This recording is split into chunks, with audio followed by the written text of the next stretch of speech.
स्कंद पुराण कहती है, जिस व्यक्ति पर कर्जा बहुत ज्यादा मात्रा में हो जाता है और कर्जा चूकता नहीं है, आप बहुत प्रयास कर लिए, करोड़ों रुपए का कर्जा हो गया, यहां से लिया वहां दिया, वहां से उठाया वहां दिया, वहां से उठाया वहां दिया, तो निवेदन है कभी मौका लगे कर्जा मुक्ति के लिए सारे वृक्षों में अगर कोई श्रेष्ठ वृक्ष माना गया है तो वो बट का वृक्ष माना गया महाराज। इसलिए प्रशासनिक कार्य के लिए, मानसिक टेंशन में, परेशानियों में बटकेश्वर महादेव का स्मरण किया जाता है।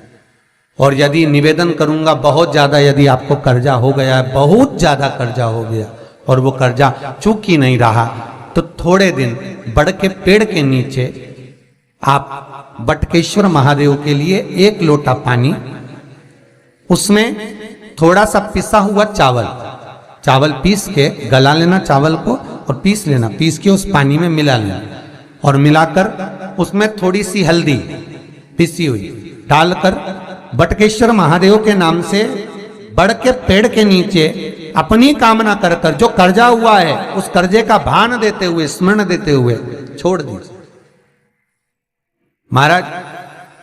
2 या 3 सोमवार एक ही जगह पर करना, 3 सोमवार बाद वहीं से बड़ के पेड़ की थोड़ी सी जड़ उठा लाना और उस जड़ को एक कोई धागे में बांधकर या तो अपनी गले में डाल लो या अपनी जेब में पटक लो, उसको थोड़े दिन पटक कर रखना, लगभग 2 से 3 महीना पटक कर रखो। वो जड़ जैसे बड़ का पेड़ विस्तार होता है, पानी गिरे ना गिरे, जल वृष्टि हो ना हो, गर्मी पड़े ना पड़े, उसको कोई फर्क नहीं पड़ता, बड़ का वृक्ष आप रूप फैलता जाता, उसकी जड़ें अपने आप प्रबल होती है। उसी तरह ये बटकेश्वर महादेव कहीं से भी अगर जड़ आपके पास में रखी है 1 महीना 2 महीना 3 महीना तक, तो ये जड़ अपने आप लक्ष्मी को पकड़कर खींच कर लाती है और कर्जे से मुक्त कर देती। बटकेश्वर महादेव का स्मरण सुख का देना हो महाराज। ऐसा कोई कार्य नहीं जिसमें पशुपति व्रत लाख ना करो, बस दिल से अगर आपने पशुपति व्रत करा है, बाबा विश्वनाथ के 5 पशुपति व्रत होते हैं, किसी भी सोमवार से चालू कर सकते हैं। बस करना क्या है, सुबह पूजन की थाली लगाकर लेकर जाना है, शंकर भगवान के शिवलिंग की पूजन करना है, मंदिर में अभिषेक पूजन करो, वो थाली वापिस लेकर आ जाओ, घर में रख दो।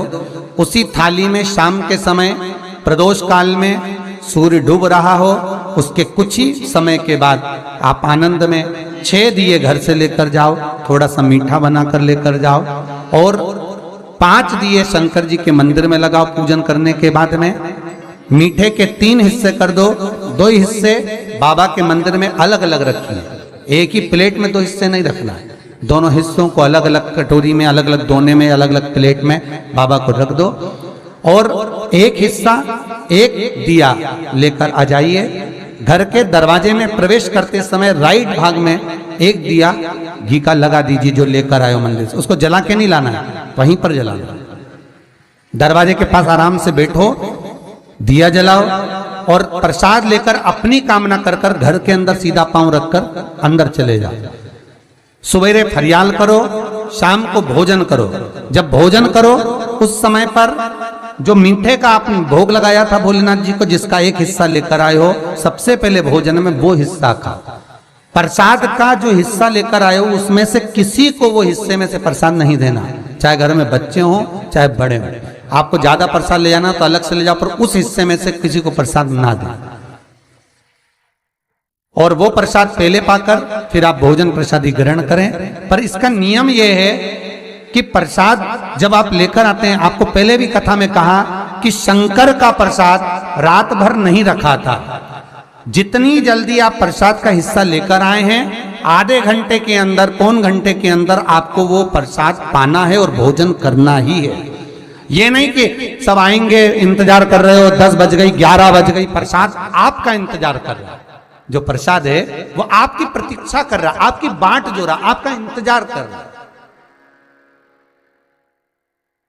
ये नहीं होना चाहिए।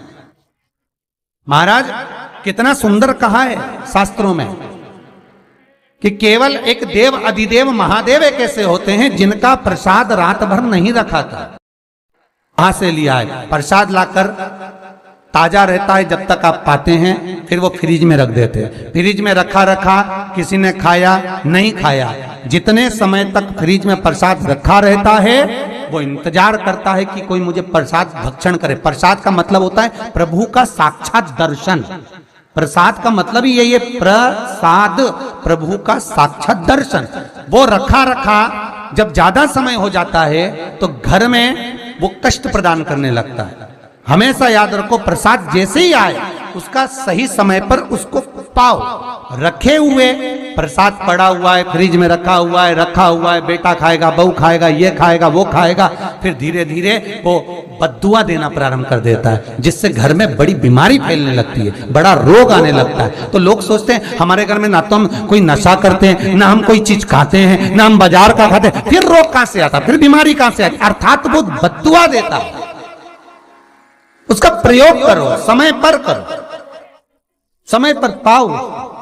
कई लोग कहते हैं महाराज जी हमारे ये बीमारी कहां से आ गई, जरा पत्रिका में तो कोई बीमारी ही नहीं दिख रही, हमने तो सबसे पूछा ये बीमारी का योग ही नहीं है, फिर बीमारी कहां से आई? ना तो हम कोई व्यसन करते हैं, ना कोई मद्रापान करते हैं, ना कोई मांसाहार, फिर ये बीमारी कहां? उसका कारण है कि तुम उस प्रसाद का लाकर महीनों तक पड़ा हुआ है, इंतजार कर रहे हो, खाएंगे खाएंगे, आखिरी में फिर वो काम वाली को दे दिया। काम वाली इतनी चतुर आज के जमाने की, बासी माल खाएंगे, पटक दी, कौन का बड़ा वो बद्दुआ।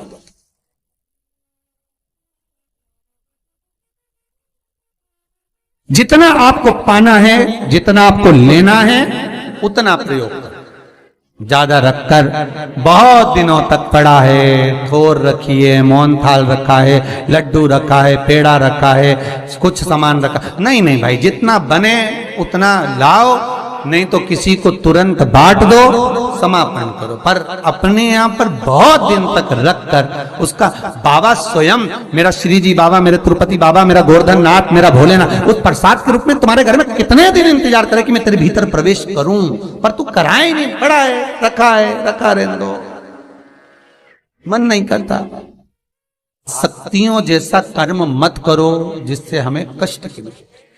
कई लोग कहते हैं हमने पशुपति व्रत करा, हमारा बहुत काम हुआ। कई लोग कहते हैं हमने करा पर हमको अभी तक उसका कारण है कि तुम बहुत देर तक प्रसाद को इंतजार करा रहे हो, तो बाबा भी आपको इंतजार करा रहा है, मेरा विश्वनाथ भी इंतजार कर रहा है। उस समय अवधि का भान होना चाहिए। निगाह हटी, दुर्घटना घटी, बस ध्यान रखो। हम कहते हैं कि हम पूजन करते हैं, हम पाठ करते हैं, हम अर्चना करते हैं, हम अनुष्ठान करते हैं, हम भगवान की सेवा करते हैं, फिर दुख हमको ही क्यों आता है? उसका कारण केवल इतना सा कि दुख हम खुद बुलाते हैं, दूसरा नहीं, हम स्वतः। पशुपति व्रत 5 व्रत करो। 5 व्रत पूर्ण होने पर कई माताएं कहती है कि बीच में हमारे व्रत छूट जाते हैं रजस्वला धर्म के समय पर, तो व्रत तो करना पड़ेगा पर पूजन नहीं होगी और वो गिनती में भी नहीं आएगा। पर व्रत करना है पर गिनती में नहीं आएगा। मार पूजन भले मत करो, 7 दिन बाद आप जो व्रत करें वो अपने ऊपर है, पर गिनती में नहीं आएगा। व्रत करना पड़ेगा। गिनती में तब आएगा जब दरवाजे पर आप दिया लगाएंगे, जितने दिए आपने लगाए उसी गिनती में आएगा। और महाराज 5 व्रत जब पूर्ण हो जाएं, 5वां व्रत रहे, तब एक नरियल, श्रीफल, उस पर एक मोली नाड़ा लच्छा लपेटकर उस पे 11 रुपए रखकर, कोई आपको किसी को ना भोजन कराना है ना भंडारा करना है, केवल मोली लच्छा लपेटकर 11 रुपए रखकर बाबा विश्वनाथ के सम्मुख में शंकर जी की वो जलाधारी जो गोल है माता जगत जननी का हस्तकमल, उसी पर रख देना है। विनती कर देना, बाबा मेरी ये कामना से मैंने ये व्रत किया। जो पशुपति व्रत स्कंद पुराण में, लिंग पुराण में, नर्मदा पुराण में, शिव महापुराण में, पद्म पुराण के अंदर वर्णन किया, वो व्रत मैंने किया। बाबा मेरे इस व्रत को स्वीकार करना, मेरी कामना पूर्ण करना। बाबा को झोली पसार कर प्रणाम करो और अपने घर को चल जाओ। बस यही 5 व्रत का विधान है। पशुपति व्रत ऐसा कोई काम नहीं जो ना हो, बस दिल से अगर व्रत किया है तो बाबा मनोकामना पूर्ण तो करे ही है।